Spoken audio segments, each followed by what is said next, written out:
Bonjour tout le monde, j'espère que vous allez bien. On fait l'analyse de Cardano aujourd'hui, c'est vous qui avez décidé dans les commentaires. Vous pouvez revoter entre HNT et BGB pour l'analyse de demain. Le commentaire qui reviendra le plus gagnera l'analyse. Et également, n'hésitez pas à me proposer d'autres idées d'altcoin que je pourrais analyser. Également, bonne nouvelle, comme vous le savez, l'USDT ne sera plus régulé en Europe à partir du 30 décembre. Donc, comme des plateformes comme Binance, Coinbase, Bybit vont devoir couper le trading du USDT, mais j'ai eu la nouvelle, Bitget maintient le trading du USDT et ça pour 2025, des dernières informations que j'ai eues.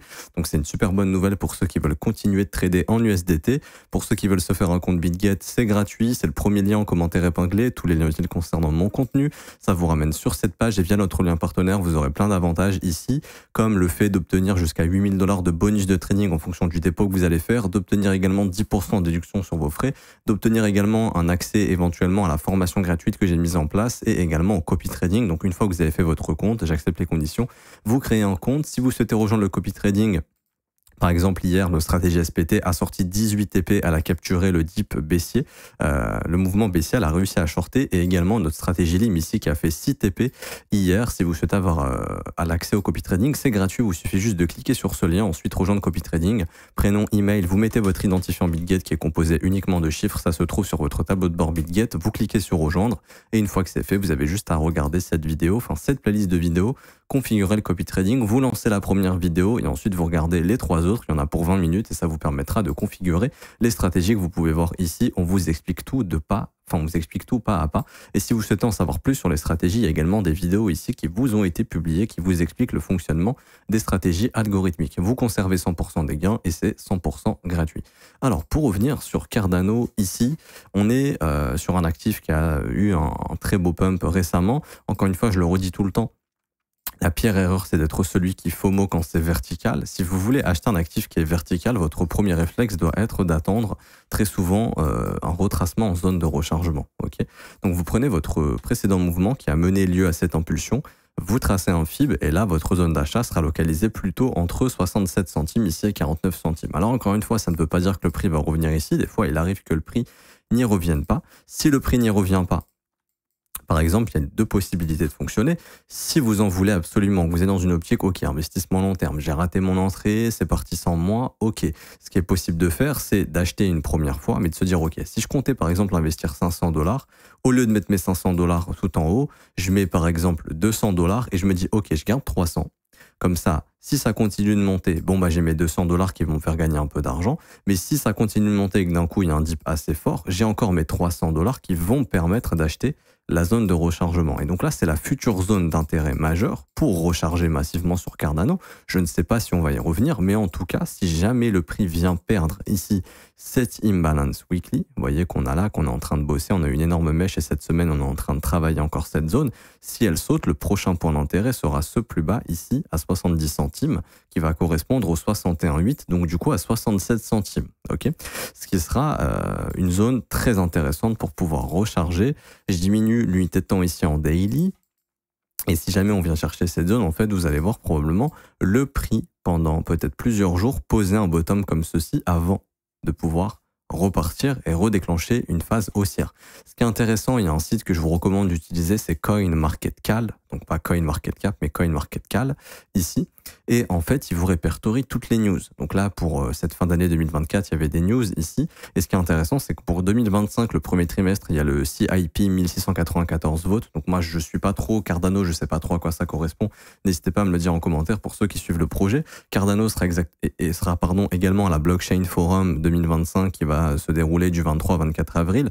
Et également, il y a le Rive Launch. Alors, de ce que je comprends, c'est peut-être une feature, une nouveauté qui permettrait de faire des reports, comment dire, des rapports financiers on-chain, donc peut-être sur la blockchain de Cardano, pour augmenter comment dirais-je, je sais pas le mot en français, la croyance en gros et la comptabilité.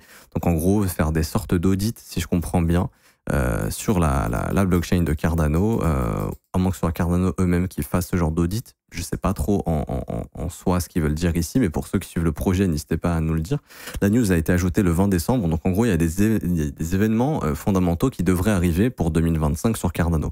Et ça, c'est ce qu'on appelle en fait des FA drivers, donc des événements fondamentaux qui peuvent donner une direction au prix. Et en soi, ici, ce serait plutôt une direction haussière, puisque fondamentalement, ça devrait être de bonnes choses. Mais ce qu'il faut comprendre, c'est que le marché va poser un bottom avant ces événements et ensuite va pump en amont de ces événements. Et souvent, ce qui se passe, c'est un sell de news quand ces événements arrivent. C'est-à-dire, en gros, on va pricer la news et quand elle arrive, les gens prennent leurs bénéfices. Et donc, on sait que c'est au deuxième trimestre de 2025. Ça veut dire quoi? Ça veut dire que le deuxième trimestre de 2025, il commence le 1er avril. Ici, il va commencer le 1er avril et il va se terminer, grosso modo, le 31 juin. Donc, le 1er juillet, on passe sur un autre trimestre. Ici. Hop. Donc, grosso modo, là, c'est prévu pour cette date. Alors, je sais que c'est assez large, hein, mais ça va être prévu pour cette date. Et du coup, du 1er janvier jusqu'au 1er avril, c'est le premier trimestre, et du 1er avril jusqu'au 1er juillet, à ce moment-là, c'est le deuxième trimestre. Donc, on sait qu'il y a des événements fondamentaux pendant cette période. Vous savez également que généralement, la fenêtre de vente des altcoins, c'est entre c'est entre mars et mai. OK? Donc, ici, en fait, ça nous fait une belle data pour, si jamais le bottom se pose ici, consolider, repartir et potentiellement avoir un top en avril-mai, à l'approche des news, ou alors, si jamais on a un dernier dip dans la zone de rechargement, avoir une phase de consolidation et un gros pump qui subira un sell de news probablement au printemps, éventuellement. En tout cas, je pense que là, on devrait voir la formation d'un bottom début 2025, enfin, genre en janvier 2025, pour faire un rallye pour les news du deuxième trimestre de 2025, très probablement. Sachant que la fenêtre de vente, je le redis, c'est souvent le printemps, à l'arrivée d'avril, mois de mai, c'est souvent à ce moment-là où c'est la meilleure période pour prendre ses profits sur les altcoins. Alors, encore une fois, je ne sais pas si on va faire ça ou si on va faire ça. Ok, je pense qu'on ira plus haut en 2025. Ce qu'on peut noter, c'est que ça devient quoi ce sommet? Ça devient le plus haut de 2024. Ce qu'il faut comprendre, c'est que dès qu'on rentre en 2025, ça devient un énorme point d'intérêt pour le prix. Donc ça, on va écrire 2024 high. Le prix reviendra chasser ce sommet pour moi en 2025. Donc on reverra du Cardano, je pense, au-dessus des 1,30 minimum. Maintenant, les objectifs. On avait noté ici, je ne sais pas si vous vous en souvenez, moi j'ai nettoyé le graphique pour refaire une analyse propre, mais j'avais noté cette buy side qu'on est venu chercher. C'était une zone où il fallait livrer le prix pour déclencher les acheteurs de breakout et pouvoir vendre et également sortir des gens qui auraient shorté sur les contrats dérivés. Ici. Prochain objectif, ce sera donc cette petite mèche ici, là, au 1,63. Donc, notez ça sur vos graphiques. Également, notez cette zone juste ici, les 1,83, puisque ça couvre encore un petit peu d'imbalance. Et là, je vais prendre un fib et on va voir où est-ce que le prix s'est arrêté. Et on voit que le prix s'est arrêté parfaitement à 38,2. Ça, c'est pas anodin. C'est une zone, et j'en parle tout le temps, c'est une zone extrêmement importante. Je pense même qu'on est sur les 38,2 ici. Ouais, on est en train de bosser 38,2 de tout le mouvement. Donc, si jamais ça saute, là, il y aura beaucoup plus de chances d'aller chercher la zone de rechargement. Moi, j'ai calculé la zone de rechargement de cette expansion, enfin de ce mouvement aussi. Maintenant, ce qu'il faut comprendre, c'est qu'une fois que 38,2 saute, si on arrive à le casser, l'objectif, je pense qu'on ira le casser en 2025, ce sera d'aller chercher au moins les 61,8. Donc en fait, si on arrive à s'affranchir des 1,30$, il y a énormément de chances que Cardano vienne chercher du coup entre 2$ et 2,50$, qui sera la zone de rechargement de short. Et ici, pour moi, c'est obligatoire de prendre des bénéfices. Ça veut dire quoi? Ça veut dire, si j'ai rien vendu de mes Cardano, je vends une partie ici. Je vends pas à 90%, je peux vendre 20%, ok? Mais je dois couvrir absolument mon exposition. Par exemple, si on est au mois de mai et qu'on est en zone de rechargement de short, je dirais même qu'il faut peut-être vendre 60%. Parce qu'on sera peut-être sur un moment où ça va devenir dangereux de continuer de holder ce marché, surtout au mois de mai. Le meilleur indicateur que je peux vous donner, c'est les fundings, en fait. Vous allez sur Velo Data, velo.xyz ici, et vous mettez sur Cardano Future et vous regardez les fundings. Quand les fundings sont très élevés comme ça, c'est un bon moment de prendre ses bénéfices, c'est-à-dire que là, les gens sont en train de prendre beaucoup trop de risques sur les contrats dérivés et très souvent, il y a un nettoyage qui intervient. En tout cas, c'est proche des tops. Vous voyez ici, beaucoup de funding, c'était un top, beaucoup de funding, c'était un top. Si vous regardez dans le passé, ici, beaucoup de funding ici, c'était un top. Funding encore élevé ici, c'était un top. Les funding élevés ici, on était sur des tops avant des gros nettoyages. Funding faible, voire négatif, on a pu relancer la machine. On a retrouvé des funding élevés, c'était un top. Donc à chaque fois que vous voyez des funding élevés, quand je dis élevé, c'est genre au moins 0,05 voire plus. Ok, vous pouvez tracer une petite ligne ici, comme ça, sur l'indicateur à 0,05 et vous dites, ok, quand ça commence à dépasser cette valeur, là, ça commence à devenir chaud. vaut mieux prendre des bénéfices parce qu'un dip à tout moment peut arriver. Et c'est souvent ce qui arrive, ça faut bien le comprendre. Donc là c'est un peu la même chose. C'est-à-dire qu'en gros, le dip il a eu lieu. Maintenant la question c'est est-ce qu'on s'arrête ici ou est-ce qu'on dip encore un peu plus? Ça dépendra. Est-ce que le marché tiendra l'imbalance weekly ou non? Ça je l'ai déjà expliqué. Et du coup par exemple si on vient en zone de rechargement de short, on est au mois de mai, il y a des fundings super élevés, vous savez que vous devez prendre beaucoup de profit ici. Maintenant si jamais on arrive à exploser vraiment et que on arrive à être au-dessus de cette zone de rechargement de short d'ici le mois de mai, là, on pourrait, pourquoi pas, essayer d'aller travailler cette imbalance baissière qui est vectorielle, en plus de ça, celle du top à 2,70, 2,58 à peu près, voire même essayer de faire un ATH. Mais tout ça, ce sont des zones de profit, c'est-à-dire que là, tout ce que je suis en train de vous indiquer, ici, hop, ça c'est l'imbalance baissière, ce sont des zones de TP, ok? Si jamais Cardano arrive à faire un nouvel ATH, comparé à 2021, on pourrait aller sur des extensions haussières. Ça veut dire quoi? Ça veut dire en gros essayer carrément d'aller chercher les 4,80 à 5,95. Ce qu'il faut comprendre ici, c'est que je m'en souviens, ça parlait de Cardano à la télé. Ici, pour ceux qui s'en souviennent, ça parlait de Cardano à la TV en Europe, donc notamment en Belgique. Ça parlait beaucoup de Cardano. Et dans d'autres pays européens également.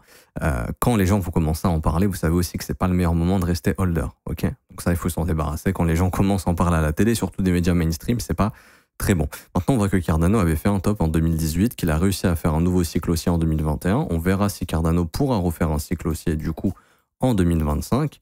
Dans l'idée, s'il fait un nouvel ATH, il pourrait essayer d'aller chercher ses objectifs. Maintenant, on va voir en termes de market cap, ça donnerait quoi? Du coup, je vais prendre les prix de Cardano ici, donc entre 4,80 et 6 dollars. Donc allez, je vais arrondir à 5 à peu près, et on va voir 5 dollars, ça fait combien de market cap? Donc là, on va prendre le circulating supply ici. Je vais arrondir, on va prendre 35 900 000 si d'ici là il y a un petit peu de dilution, et on va multiplier ça par 5 dollars. En gros, il faudra un market cap de 179 milliards de dollars ici, enfin 35 938 millions, où il faudra un market cap de 179 milliards. C'est élevé, mais après, est-ce que c'est impossible? Ça à vous de voir. Est-ce que vous pensez que sur ce cycle, avoir 179 milliards de market cap pour Cardano, c'est vraiment abusé? Si oui, voyez vos objectifs un petit peu plus bas, comme par exemple la zone de rechargement de short. Maintenant, ce qu'il faut comprendre, c'est que en 2021, on a réussi à atteindre quasiment les 100 milliards. Donc, est-ce qu'on irait chercher plus haut sur ce cycle?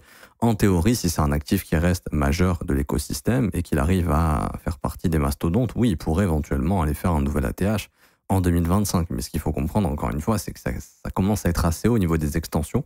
Donc, ça m'étonnerait pas en fait que sur Cardano, on soit en train de rentrer sur un actif qui peut-être est en train de trouver un plafond au niveau de sa capitalisation, dans le sens où, voilà, on pourrait par exemple faire ça en fait pendant peut-être plusieurs années. C'est un scénario qu'il faut pas mettre de côté. C'est pas impossible qu'on puisse être rentré dans un énorme range où ici il faut vendre, il faudra racheter au prochain bear market ici et revendre au prochain bear market et voir si cette fois-ci il y aura un breakout, par exemple. Ok. J'ai pas plus de choses ici à dire en termes d'objectifs de mon point de vue concernant Cardano. Donc surveillez bien les fundings, c'est une bonne aide pour vendre. Il y a pas mal de news qui viennent au deuxième trimestre de 2025. Et souvent, autour de avril-mai, le marché vraiment surchauffe. Du coup, ce serait une bonne fenêtre de vente. Mais d'ici là, on est plutôt dans un marché, on va chercher à acheter les dips. Donc là, on est déjà dans une zone qui est quand même assez intéressante, surtout ici à 87 centimes. Maintenant, s'il y a un deuxième dip, là, on pourrait aller chercher la zone de rechargement pour moi entre 67 et 51, qui serait la deuxième zone d'achat. Et là, s'il y a une deuxième jambe baissière, je pense qu'on devrait voir la formation d'un bottom afin de remonter pour aller chercher plus haut, notamment par exemple la zone de rechargement de short au moins en 2025 entre 2 dollars et 2,50 dollars. Je m'arrête ici pour aujourd'hui, j'espère que ça vous aura plu. Si c'est le cas, n'hésitez pas à laisser un petit pouce bleu, vous abonner si ce n'est pas déjà fait. Merci à ceux qui jouent le jeu, je vous remercie énormément. Également, en commentaire épinglé, je vous rappelle, vous avez la formation gratuite et les pépites altcoin. Donc juste ici, avec mes altcoins pépites pour 2025, on revient dans les zones que j'avais identifiées. C'est maintenant que ça se télécharge, c'est 100% gratuit, c'est juste ici. Formation Blue Run plus les pépites. Je vous remontre le lien, le premier lien en commentaire épinglé. Ensuite, le copy trading, je vous ai expliqué en début de vidéo. Et si vous voulez rejoindre mon école et vous former à mes côtés tous les jours du lundi au vendredi et avoir accès à la formation de l'école que j'ai pu mettre en place, 19 heures de cours vidéo composés de 8 modules. Le but est de vous former de A à Z. Ça se passe dans l'école, ça commence à partir de seulement 49 € par mois, c'est sans engagement. Vous avez aussi les offres 3, 6 et 12 mois si vous le souhaitez, qui sont des paiements one shot mais moins chers. Et vous avez également la possibilité de lire les témoignages des membres juste ici, si vous le souhaitez. Vous en avez beaucoup plus sur le Discord en cliquant sur ce lien. Quoi qu'il en soit, vous êtes les bienvenus. Je m'arrête ici, on se retrouve peut-être tout à l'heure pour une prochaine vidéo ou à demain. Ciao, ciao.